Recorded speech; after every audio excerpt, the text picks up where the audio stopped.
Mayor Sukkur و ترجمان سندھ حکومت بیرسٹر ارسلان اسلام شیخ نے کہا کہ سندھ حکومت اور تمام بلدیاتی ادارے ہنگامی حالات سے نمٹنے کے لیے پوری طرح تیار ہیں۔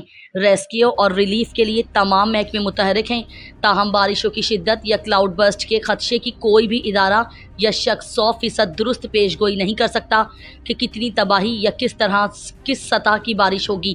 اس لیے حکومت سندھ پہلے سے ہی عوام کو احتیاطی اقدامات اختیار کرنے کی ہدایت کر رہی ہے۔ اب آئیے چلتے ہیں سکھر کی طرف، جہاں بیرسٹر ارسلان اسلام شیخ نے مزید کیا کہا۔ بسم اللہ الرحمن الرحیم۔ السلام علیکم۔ صوبہ سندھ میں حالیہ برساتی اس سیلابی صورتحال کے پیش نظر یہ پیغام سندھ کی عوام کے لیے ہے۔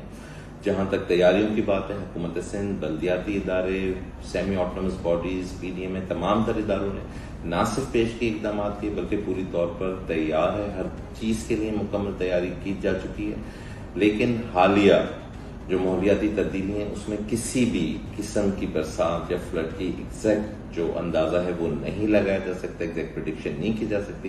اس لیے سندھ کی عوام سے اپیل ہے، ریکویسٹ کرتے ہیں کہ احتیاطی تدابیر ضرور اپنائیں۔ کوشش کریں کہ برسات میں کم سے کم باہر نکلیں۔ جو ہمارے بزرگان کی میڈیسنز ہیں، ٹیبلٹس ہیں، جنریٹرز کے اندر فیول ہے، وہیکلز کے اندر فیولز ہیں، اس کو پہلے سے انشور کرائیں۔ بچوں کو غیر ضروری طور پہ گھر سے باہر یا کھیلنے کے لیے نہ لے کے جائیں۔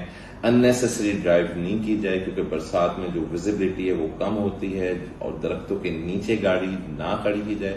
کسی بھی سچویشن کے اندر 1122 یا جو کمپلین سینٹرز حکومت سندھ کے تحت بنائے گئے ہیں ان کے تھرو رابطہ کریں، اور جو ہمارے وہ ایریاز ہیں جو کچے کے ایریاز ہیں یا جو کینالز اور سیلابی ایریاز کے دریا کے قریب ہیں ان سے بھی گزارش ہے کہ نقل مکانی کا پورا ایک پلان ضلع انتظامیہ بلدیاتی اداروں کے ساتھ شیئر کر دیا گیا ہے، ان کے ساتھ کوارڈینیشن رکھیں۔ اور میں ریپیٹ کر رہا ہوں کہ اننیسیسری جو گھر سے باہر ہے اس کو نکلنے کے لیے اوائڈ کیا جائے۔ اور پورے پاکستان کے اندر سے ہم دیکھ رہے ہیں کہ جو ماحولیاتی تبدیلی کی وجہ سے کلاؤڈ برسٹ یا سیلاب یا برساتی یا جو پانیوں کی نہروں کے اندر پرابلمز آ رہے ہیں سب کے سامنے، اور ہمیں حکومت سندھ کی تمام تر جو ہمدردیاں ہیں وہ کے پی کے، گلگت بلتستان، کشمیر، بنور، پنجاب میں ہونے والے جانی مالی نقصان میں حکومت سندھ تمام تر صوبوں کے ساتھ ہے، اور اس وقت پاکستان ایک پیج پہ، لیکن ہمیں مل کے اس سچویشن کو ڈیل کرنا ہوگا۔ پاکستان زندہ باد۔